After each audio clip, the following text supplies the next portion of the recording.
And you know, it's a good 2 to 3 inches possible through the Central Plains, but missing out, Mike, those exceptional drought areas from the Dakotas into Montana. Yeah, just a near miss, unfortunately. Maria, thank you. Still to come, rescue caught on camera. We have incredible video of a rescue that happened during the height of Irma. See it when we come back on Weekend Recharge.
landfall in St. Martin, and then the British Virgin Islands September 6th. Then you have Irma in the Bahamas at Southeast Bahamas, and then in Cuba, and then of course Maria hitting Dominica with max winds of 160 miles per hour. But I felt like this season already, we've said so many times, wow, look at that imagery. And just that incredible one little snapshot of each really goes a long way in telling you the story for sure. And we've heard many stories too of people coming together across South Florida in the wake of Hurricane Irma, and you have to see this next one. It is a daring rescue during the height of a storm, all caught on camera.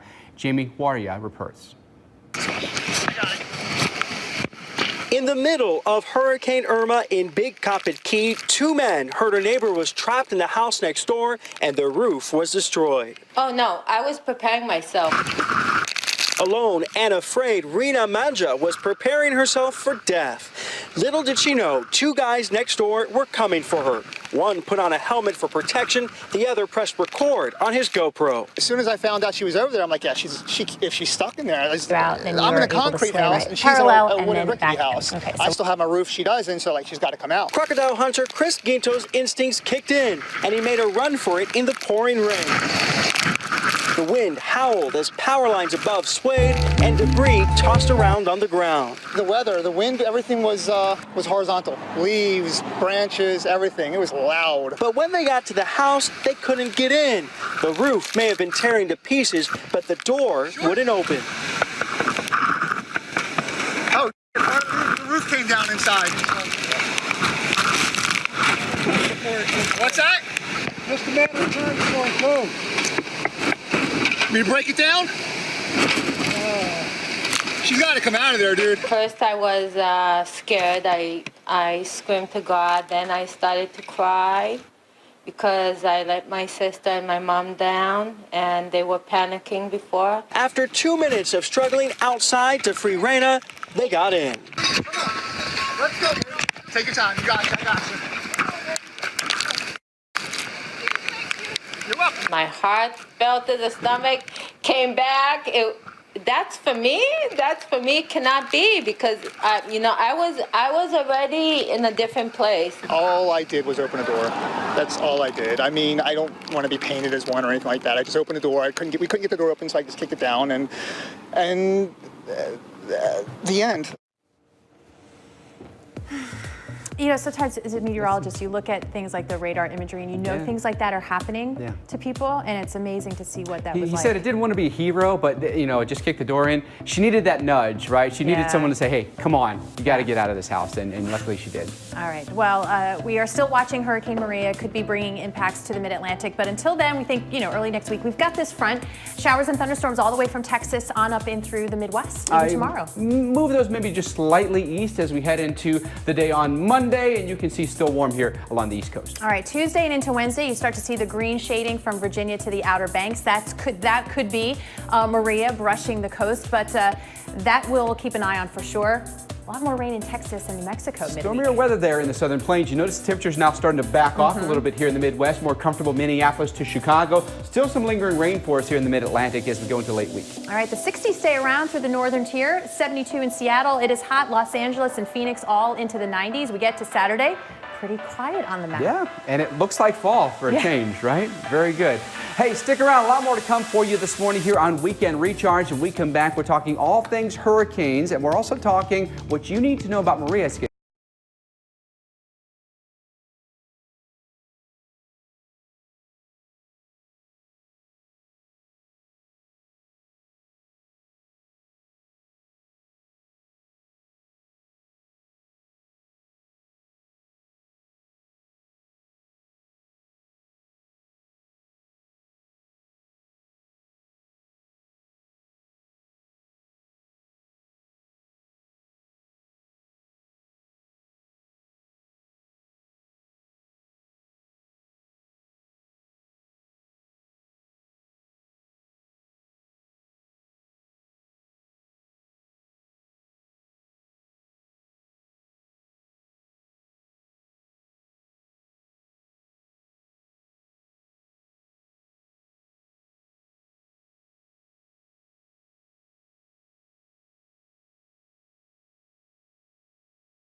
with you all summer and after rain.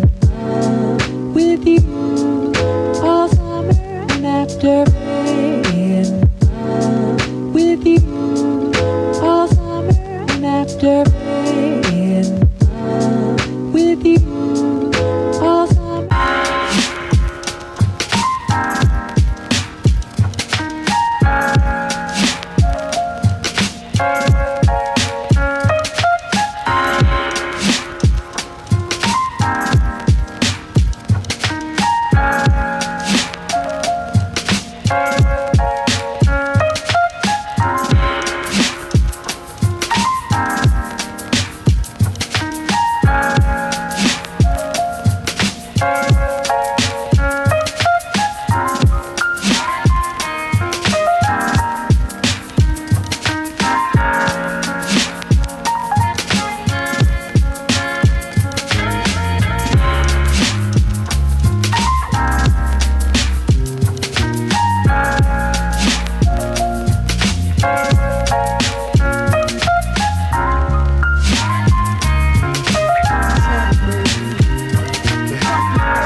It is 5:30. Weekend Recharge rolls on. I'm Maria LaRosa. And I'm Mike Bettis, and this morning, 3 million Americans. We're talking Puerto Ricans, we're talking folks in U.S. Virgin Islands struggling to survive in the wake of Maria. There are food shortages, there are water shortages, there's no electricity, and communications are virtually non-existent. If that's not bad enough, by the way, a failing dam now raising concerns. Take a look at the power of all this water. Hurricane Maria dumped more than 15 inches of rain on this area, swelling a man-made lake. When engineers noticed a crack here at the Oaxaca Dam, a desperate scramble began to evacuate. The Army Corps of Engineers is assessing whether this dam will hold up as residents near it are evacuated. Hay que desalojar. This woman says she was told to leave immediately, but there's a crippling confusion of information. The government's still unable to reach more than half of the island's municipalities. Authorities at first saying the evacuation zone affected up to 70,000 people. Today we learned the actual number was much lower, just hundreds in certain communities near the dam. This is what we do all day.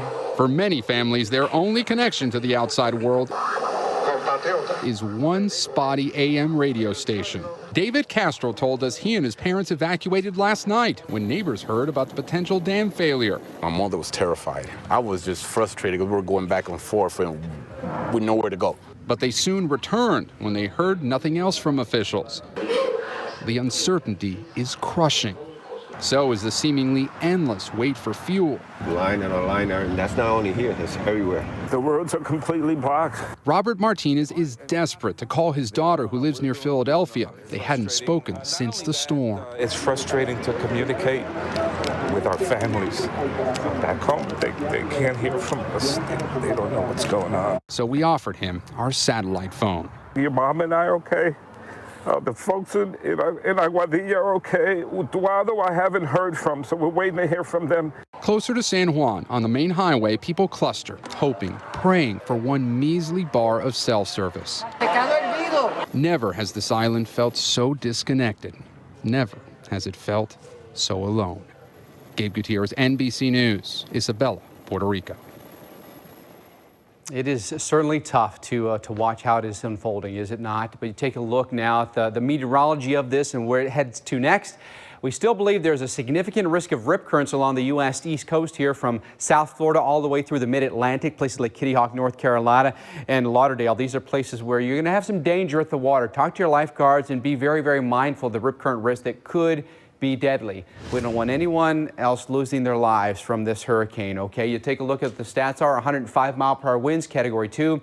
Moving to the north at 9 miles per hour. Still, I think, looks pretty healthy on satellite. You can see that there has been some erosion of the north side of the hurricane overall, but we still see a definitive eye right there in the middle. As far as water temperatures go, it's still in very warm water, okay? The cooler water doesn't happen until you get to just off the coast of North Carolina and Virginia here, but we think at that point, though, the forecast is for it to turn very sharply to the east as a trough picks it up and pushes it to the east. But you take a look at the wind speed forecast here, all right? Wind speeds low to high along the left, and then time left to right on your screen here. And notice that we've got gradual decline of the wind speeds as it gets closer and closer to the United States here. So bringing those winds down is going to be helpful for us here.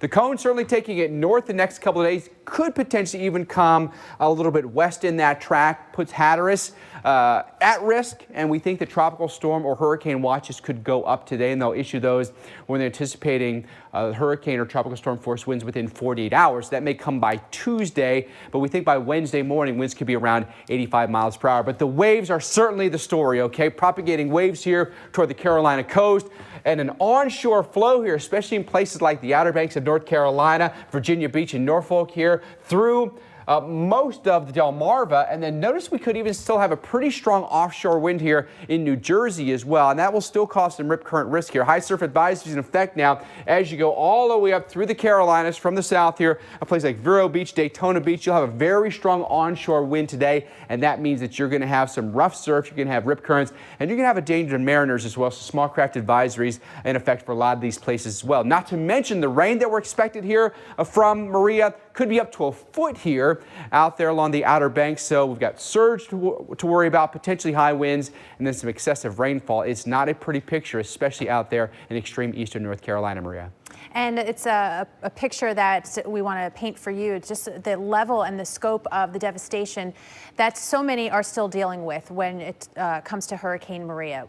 Before and after aerial shots, it speaks volumes. So you see the before, lots of greenery, the structure's intact, and then you have Hurricane Maria scraping the island. Literally, the brown, you see the destruction. But also in Dominica, again, another beautiful green shot, and then after, it is all brown.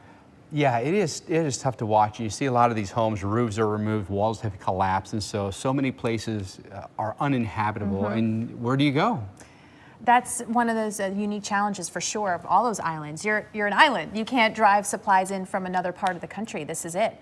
This is in Puerto Rico, by the way. This was taken by a congresswoman in Puerto Rico outside her window, the before and after. It really hits home when you see those pictures for sure. When we come back, we get the very latest and the rescue efforts associated with Maria, and also the earthquake in Mexico, the shock and the aftershock.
20 minutes before the top of the hour, Mexico just cannot catch a break. The Popocatépetl volcano, just 45 miles outside of Mexico City, has erupted twice this week. The first blast happened Tuesday, just hours after a 7.1 magnitude earthquake. The second on Saturday, shortly after a major aftershock. Volcano experts say the earthquakes likely triggered the eruptions by forcing magma towards the surface. Now, Saturday's big aftershock temporarily halting earthquake recovery operations. NBC News correspondent Miguel Amaguer is in the Mexican capital. Emergency sirens warned rescue teams they're on shaky ground. A powerful, shallow 6.2 aftershock in Oaxaca, forcing first responders to temporarily stop their desperate searches in Mexico City. A jarring reminder of Tuesday's tremor that killed more than 300. All of a sudden, the floors started pancaking. Boom, boom, boom. Wesley Boxey and his wife Elizabeth made it to the roof of their apartment during the quake. Here is what it looked like before the tremor. This is what's left now. I was shaking a lot more violently than I had ever seen before. Elizabeth was buried this morning. Stories of heartbreak and tales of incredible survival continue to play out here. But now, 4 days later, being pulled from the rubble alive would be a miracle. The work here is backbreaking. They're using picks, shovels, and in some cases, their hands.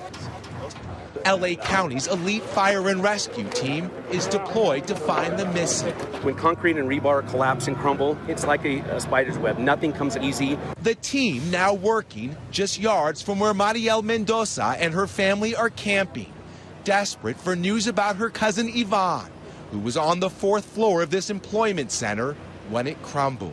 We don't know what to do. It's really tough for everybody, not only physically, but mentally, emotionally, we feel really bad. The desperate clinging to hope as every day, precious time slips away.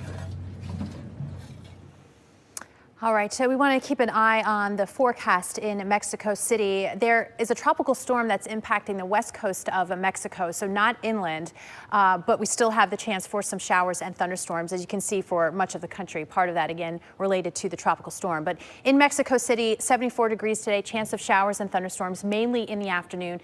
This is the kind of forecast that we have for tomorrow as well, and really the next several days. We do keep the temperatures into the 70s. We have a daily shot at showers and thunderstorms through Tuesday. Showers likely here, especially later in the day on Wednesday and Thursday. Highs will be remaining into the 70s and lows will be into the 50s. Mike. All right, well, let's talk about some of the heat. It's really building back into the Midwest right now. You take a look at Chicago, it's 86, feels like 88 degrees. You're going to have to wait a few days for some cooler air to get in there. Look at those blue skies. Absolutely gorgeous. Bears are at home today. It's going to be a hot one. No question about that. All right, take a look at the numbers right now. And it's interesting because you see a very strong southerly push of air here, right? And this is why the temperatures are so warm. You look on the backside, everything here is coming in from the north. Okay, so it's just two different air masses in essence. And I'm going to illustrate for you proper attire in, say, Des Moines right now.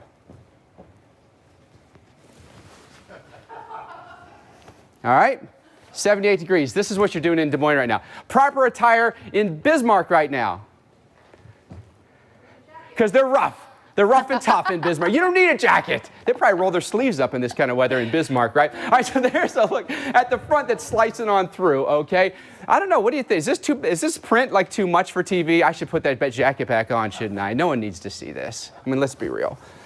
That's better.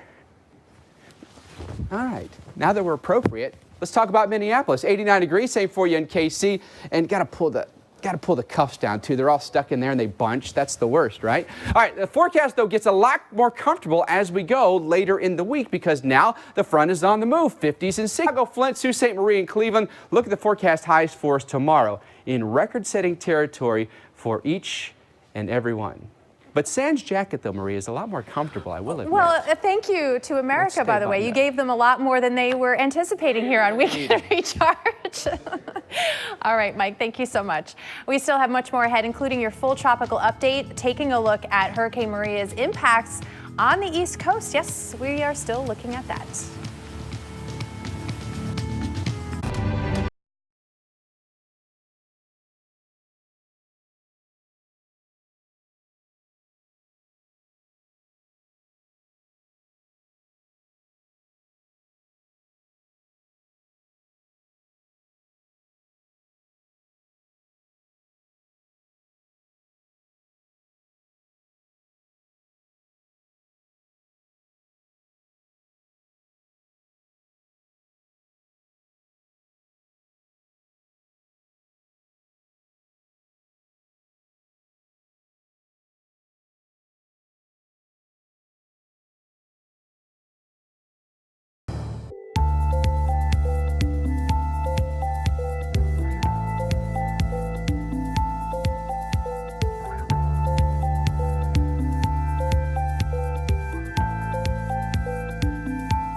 There are so many people who have been unable to reach a loved one in Puerto Rico since Maria hit. If that is you, here's some information that could really help. Reach out to the territory's Federal Affairs Administration. You send an email, just one, to this address, Maria, @prfaa.pr.gov. Or call the administration's office in Washington, 202-800-3132, 778-0710. Be prepared to share your contact information and as many details as possible about the loved one you are in search of in Puerto Rico. By the way, you go to that website and they have a link there with all of this information as well. You would like to think at this point we'd be able to forget about Maria, but we simply cannot. And we think we could have impacts here in the U.S. mainland, but it's not the only thing out there. In fact, we even have Hurricane Lee out there. The little storm that could, you know, it was a storm and then dissipated, and it's back. It actually could be approaching major hurricane status by tomorrow. No effect to land, right? I know. But then we have this too, Tropical Storm Pilar affecting the west coast of Mexico, of course, thinking of everybody, recovery efforts there. Right. From the earthquake, so a lot going on. All right, so let's bring you the latest here on Maria. Winds are down to 105. We've seen them ratchet down here over the past day, and that's good news, moving to the north at 9 miles per hour. And typically, we feel like we see these things accelerate when they move north and just scoot out and fish out into the North Atlantic. Hasn't been the case so far with Maria. This kind of goes along with the season that we've had in the last month, right? It's just, oh my goodness. So we have one version of what this storm may look like over the next couple of hours, the next few days. And you see it does continue its northward trek, and it does continue that moving ever so much closer to the Outer Banks. Yeah, it's not that far away by the time we get to Tuesday morning here at 9 o'clock in the morning. Could be seeing some rain bands come in here to eastern North Carolina. Winds will start to pick up as well. That's why we may have tropical storm or hurricane watches issued today for these locations. And with this kind of trajectory of the wind that'll come in from the northeast, the Outer Banks are at risk of some overwash here. Highway 12 could be at risk. So this is the result of the steering currents or lack thereof. We were kind of wondering how much Jose would be able to pull. Maria, that was rather weak now, so it's not as big of an influence. That's why we've got that little bit of that westward trek. But we do still forecast that right turn out into the Atlantic. It should be pretty sharp. It's just how close does Maria get before that turn happens? That will play out here this week, but we believe that Tuesday going into Wednesday, the time period where you're really going to be on watch and on guard here in North Carolina. There are all the spaghetti models, as we call them. And look at that, just like a very hard right turn here as that trough and cold front sweeps on through. And finally, something strong enough to push Maria out. This is not an empty the grocery shelves kind of situation, but you know the roadways are susceptible to the push of water in the Outer Banks especially. So just be prepared for that. On top of that, a lot of rain potentially here. Yeah, some places could get maybe up to a foot of rain. So that's another threat that we'll have coming our way. But you mentioned Lee, Maria. Yeah. A winds at 90 miles per hour and forecast to go even higher. It's a really small, I mean, compared to Maria, it's like this, but expected to stay out in the water, so that's some good news. All right, one last thing when we come back. Stick around. This is Weekend Recharge.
now for a sneak preview from our series SOS How to Survive. If you must resort to drinking contaminated water, boiling it is essential to ensuring your safety. Survival expert Creek Stewart shows us how.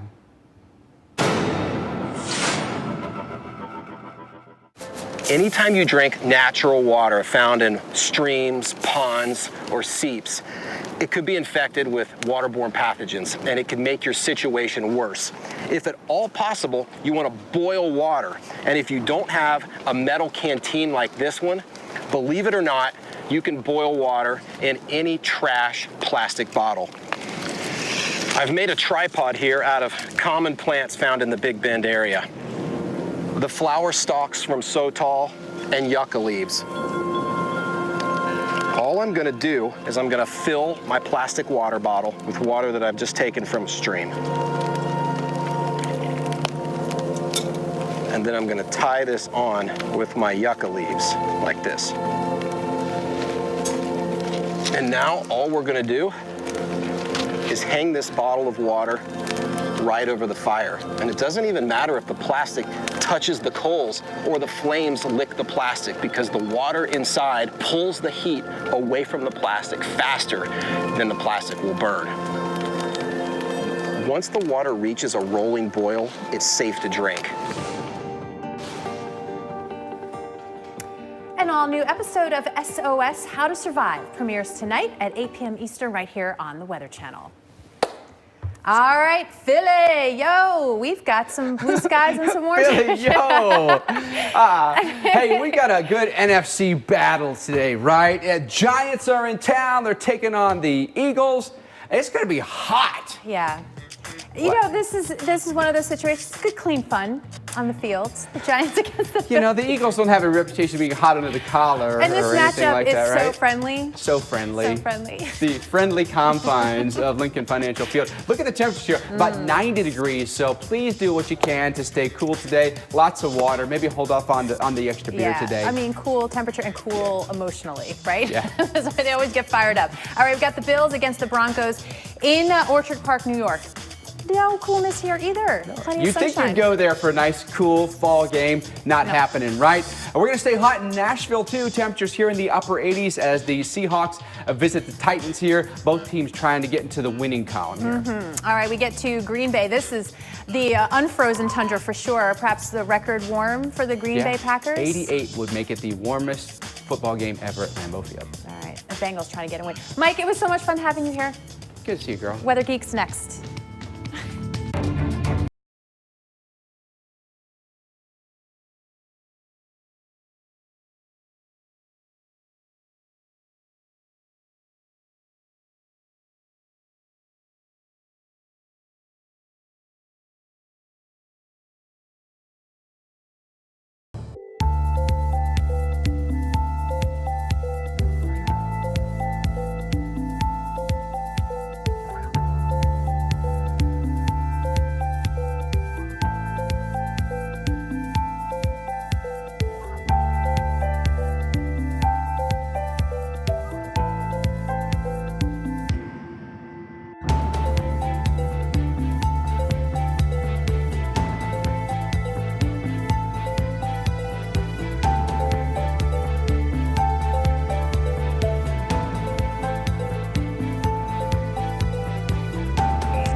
And welcome to Weather Geeks. I'm Dr. Marshall Shepard from the University of Georgia. And there are those storms, there are those hurricanes that really have legendary status. All you have to do is say their name and you think back to some memories that for some are tough and for others we learn from. And Hurricane Andrew is one of those moments. And I think we have a meteorologist sitting next to me that probably saved lives. I'm just going to say that Brian Norcross, senior hurricane specialist, the Weather Channel, and he has written a book.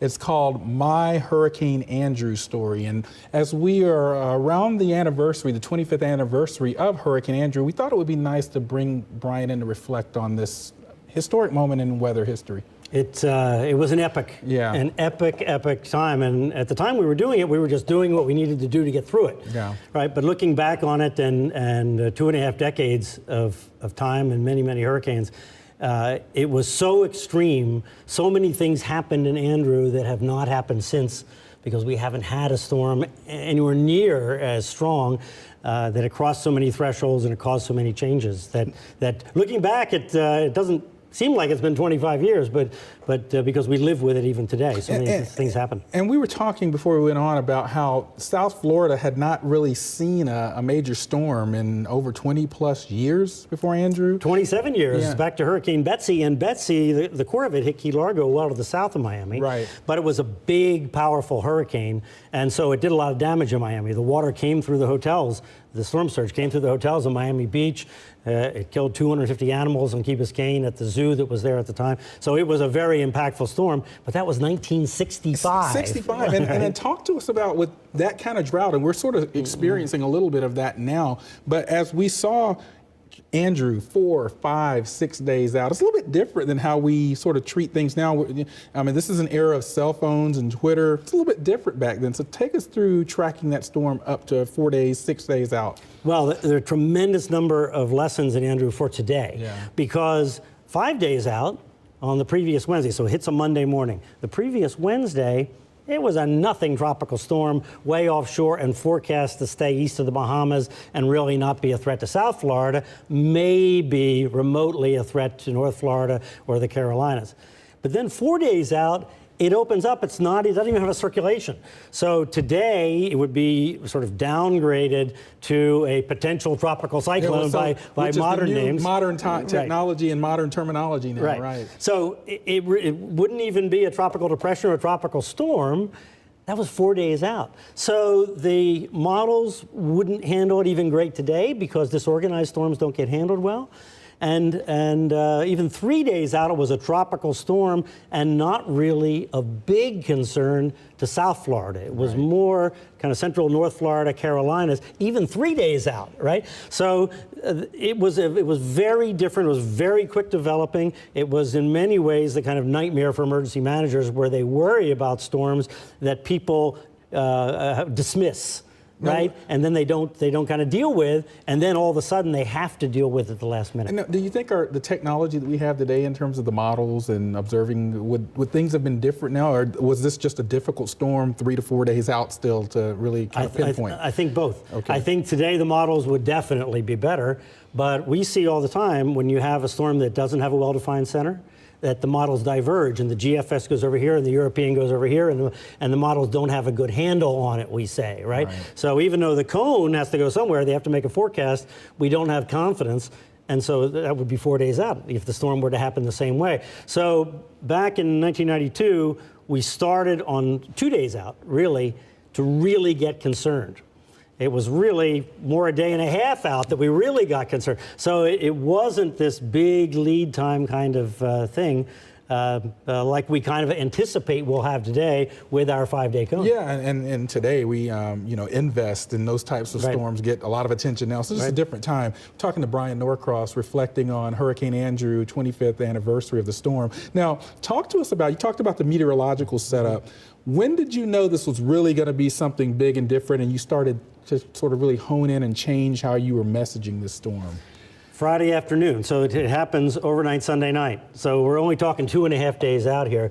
So I'm waiting for the models in the afternoon. But back then, the models came off this printer. They went, Difax. It's called a Difax. Yeah. The most archaic thing you could imagine. I'm waiting for this AVN model, which today we call the GFS, right? Yeah. That's all I got. Back then, before the internet, we didn't get the spaghetti plots in the TV station. They only got them at the Hurricane Center. And so they relied mostly on the spaghetti plots, which were keeping the storm offshore and moving it north. But the AVN was building a big high over the Carolinas. And I see that Friday afternoon. I say, if that's right, that's going to hold the storm south, we better raise the alert because it's Friday afternoon. Back then, people didn't have cell phones following them around, right? So I was worried about the weekend. I was worried about people going out in their boats and whatever over the weekend and not being aware. And if it had happened on a Thursday, I probably wouldn't have raised the alert based on just that model guidance, right? But because it was a Friday, I did that Friday afternoon. And I got all kinds of credit for being the first one to forecast it. I wasn't forecasting it, I was just notifying people of the risk. Well, you know, whatever you were doing, I think you saved lives. Now, fast forward a little bit, this storm was a big time storm to the point that we lost radar in South Florida. You guys went off the air, but you still were broadcasting or getting information out, simulcasting on radio. Tell us a little bit about that. Well, so it turns out we actually stayed on the air in spite of having a condemned transmitter tower. Okay. But it was up on the Dade-Broward line, so it survived.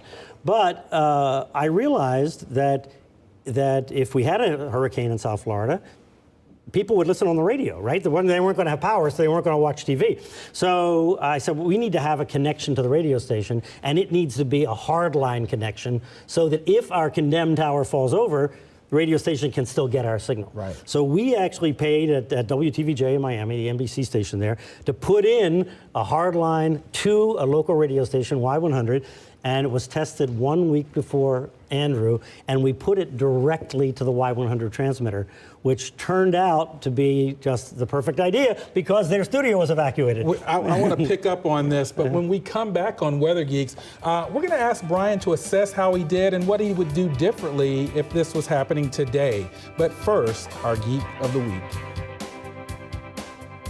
The hardworking women and men of the National Weather Service are this week's Geeks of the Week. The record-breaking hurricane season of 2017 has kept them busy, and over the past few weeks, they've issued thousands of forecasts and warnings for a handful of hurricanes, many of which directly impacted their offices and homes. But they definitely persevered. We salute these National Weather Service employees, our Geeks of the Week.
And we're back on Weather Geeks, and I'm talking with Brian Norcross, Senior Hurricane Specialist at the Weather Channel, but also a legendary figure in the Hurricane Andrew story. And we're around the 25th anniversary of the storm. And Brian, I want to reflect on sort of what you think are the major sort of pros, or what you did best, you think, self-reflection on during that time.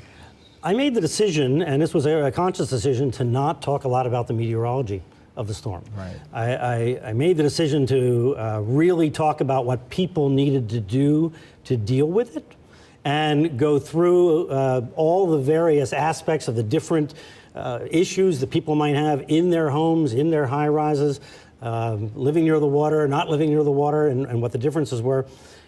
Because once the storm appeared like it was going to be something near a worst case scenario, whether it was a little weaker or a little stronger really was not relevant to what people should do. Exactly. Right? As a matter of fact, the Sunday night, as it was approaching South Florida, it was weakening. And I made the decision to not really talk about that, to not say, wow, we could be hopeful. We couldn't do that today. Now we'd pick it all apart every 5 seconds on the radar, right? But I made that decision to not do that. So you think by perhaps even mentioning that it had a chance to weaken, that people's guard would have been let down? Right, because even if I didn't think it was going to weaken to where it wasn't going to be a tremendous storm. Right. As it turned out, it re-strengthened into a cataclysmic storm. Right. But it might have been a category lower. It might have been 15 miles per hour, 20 miles per hour less if it had not re-strengthened again, gone through its eye wall replacement cycle and come back with a shrinking eye wall just as it was hitting. So that was a decision that I think was the right decision to make. It would be very hard to do today with all the data we have coming in and all the display tools we have and the sort of concentration on the details, the minute details. Well, I think that's an important discussion, though, because we are seeing a shift towards more social sciences of messaging the weather. Do you think yourself taking cover, or at least being concerned or showing concern, actually impacts your viewers in terms of how they react if they see you worried or see you concerned? It was one of the two smartest things I ever thought of in my life, and neither of them were pre-planned. That happened as I saw that the storm was going to be likely a worst case. And I'm looking up at the roof of the studio saying, I'm a little bit concerned about our roof in this old building.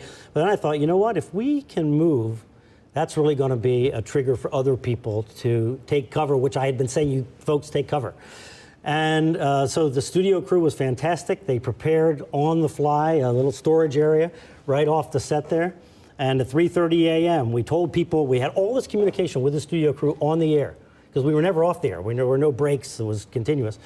And so they knew what we were doing. They knew how the preparations were going. I said, John, are we ready? Yes, we're ready. Okay. And Kelly would say, okay, we're ready. And we got up and moved. That was one of the smartest things I ever thought of in my life. In this last minute, we've got about a minute. What are some things that you wish you had done differently or think you should have done differently? Main thing is we didn't have any communications with emergency management. Turns out they had communications problems there. And it didn't occur to me that they were missing from our coverage, because they could have filled in things that were going on in town at the hospitals and with the homeless population and other things that we really didn't know about. But it didn't occur to me till way late in the process we hadn't heard from Kate Hale. Oh, wow. And finally, we sent a reporter out there, and through the peak of it, we had people out there. But much earlier in the event, about the traffic and the evacuation and all those things, we did not have that connection. Now, when we come back on Weather Geeks, I'm going to talk to Brian about what he thinks is missing in today's hurricane coverage next on Weather Geeks.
And we're back with senior hurricane specialist Brian Norcross of the Weather Channel.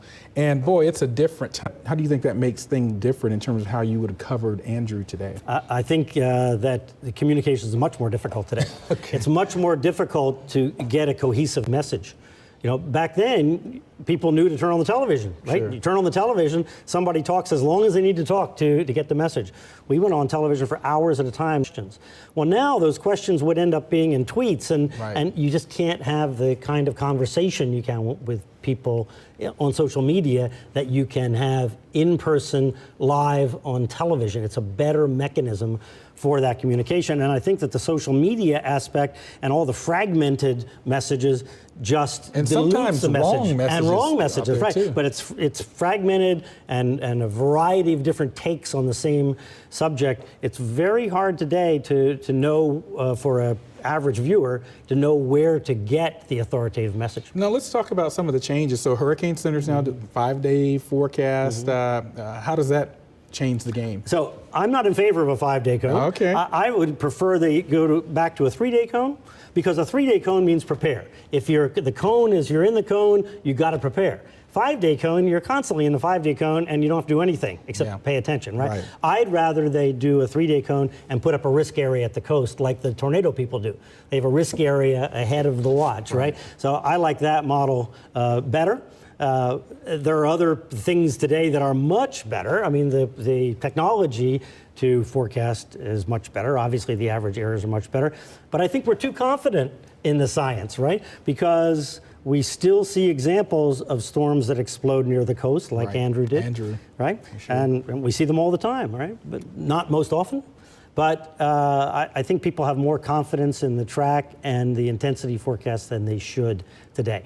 Back in 1992, nobody believed these things could be forecast more than a day in advance. So people didn't hang their hat on a forecast they got 2 or 3 days ahead of time. That's an interesting point you make. Now you talk about that we're very dependent on our bank cards, debit cards, cell phones, and that could be a problem for the next big disaster. Why? Well, so the two main modes of communication after Hurricane Andrew hit were the landline, a real landline that's powered by the central office, not that comes on the cable, but a real twisted pair landline, and the radio. Right.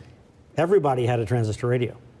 Now, I don't know, half the people, most people don't have transistor radios. Yeah, no young people have transistor radios. Absolutely. Millennials don't even probably know what that is. Right, exactly. So that's a huge public safety problem. Imagine going through that and not having any connection with the outside world. It just compounds the trauma after the event. If you're trapped in your neighborhood in a damaged home, maybe even injured people around, and you can't communicate because the cell towers are down or too congested, it's guaranteed 100% the cell phone will not work after a storm. The texting might work, but the cell phone will not work. So anybody that's dependent on the internet or the cell for their information and communication is going to be in much worse shape than those folks were after Hurricane Andrew. Now, about 30 seconds or so, you covered hurricanes, one of the most experienced hurricane meteorologists I know. What's your sort of scenario that worries you most now? It's Hurricane Andrew.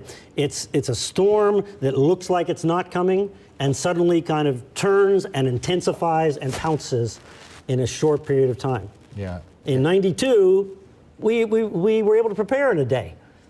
Things are much more complicated, and there's a whole lot more noise in the communication system than there was back then. And there are more people on the coast as well. In huge buildings. And that's where we have to wrap it right now. Thank you so much for joining us. And we're here every Sunday on the Weather Channel at Weather Geeks. And you can also find us on Twitter, WX Geeks, TWC. And we're on Facebook. We'll see you next week on Weather Geeks.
we have uncovered a remarkable planet, a world of extreme weather, alien landscapes,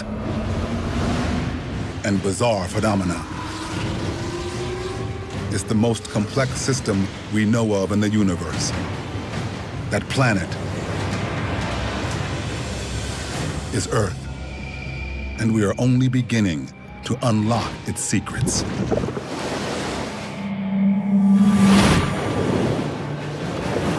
They are the heartbeat of the ocean, but they have a secret. It'd be like being hit by a car traveling at 25 miles per hour. Some can rage out of control. You've got water flowing into the subways. You've got water at the World Trade Center. They're called tides. Generated by the celestial pull of a moon and sun, aggravated by weather and land, and wielding the power to trigger some of the deadliest disasters on the planet. On Secrets of the Earth.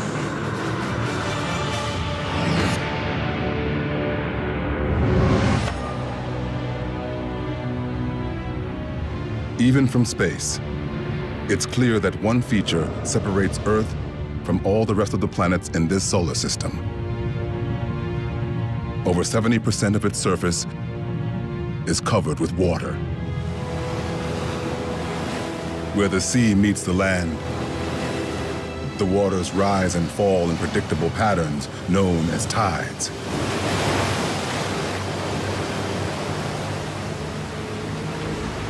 But closer inspection reveals that sometimes these tides get out of control.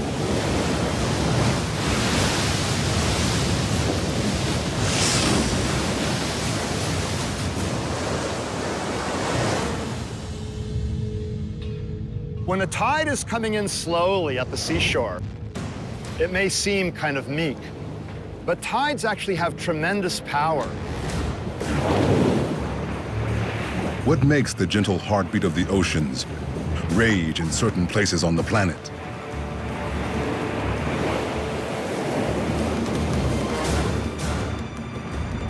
Here, in a 50-mile-long inlet off the eastern coast of Canada, tides are taken to their most extreme.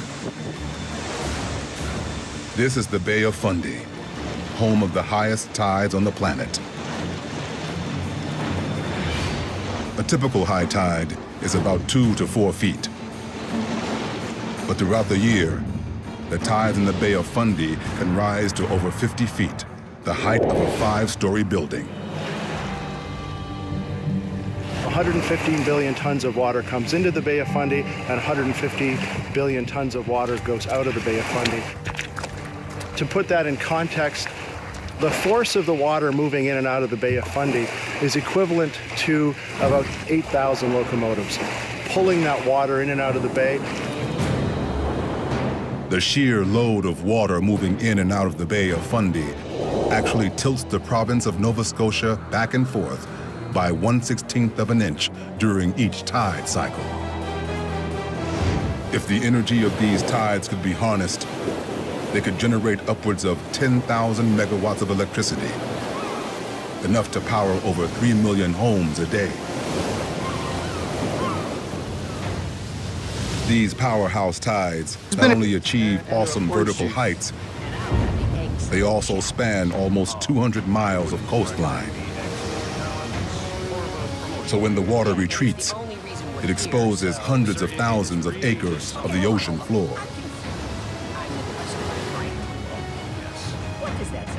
We're at low tide at Alma Harbor. And if this were high tide, I'd be 6 feet underwater. And as the tide continues to go down, I'd be able to walk out for 1 to 2 miles. But what is the secret that drives these mysterious waters in the Bay of Fundy? All tides on Earth, no matter how extreme, are powered by a force from space. Gravitational influence of the moon, and to a lesser extent that of the sun. The moon pulls on the near side of the Earth more than it pulls on the center, causing the near side to bulge out toward the moon a little bit. It also pulls on the center more than on the far side, causing the far side to bulge out from the center. So there are two bulges on either side. This bulge consists of water that's bulging toward the moon and away from the moon, and to a lesser extent, toward the sun and away from the sun. As the moon revolves around the Earth and the planet orbits the sun, these tidal bulges cause the water to rise and fall, producing high tides and low tides. The tides in the Bay of Fundy begin with the gravitational pull of the moon. But they are taken to the extreme by the bay's unique funnel shape. As it juts in from the sea, the inlet quickly narrows and becomes extremely shallow. When the tide rushes in, the water piles up. But there's another secret that propels these tides to astonishing heights. In addition to the small waves you see crashing on the shore, there is a larger, overall rocking motion in any body of water. In the Bay of Fundy, the time it takes for this large rocking motion to go from the mouth of the bay to shore and back again is around 12 hours. Since ocean tides happen to rise and fall around every 12 hours too, at the precise time the water has rocked back toward the mouth of the bay, another high tide arrives to push it back in. This reinforces the rocking, amplifying the tide upwards to 50 feet.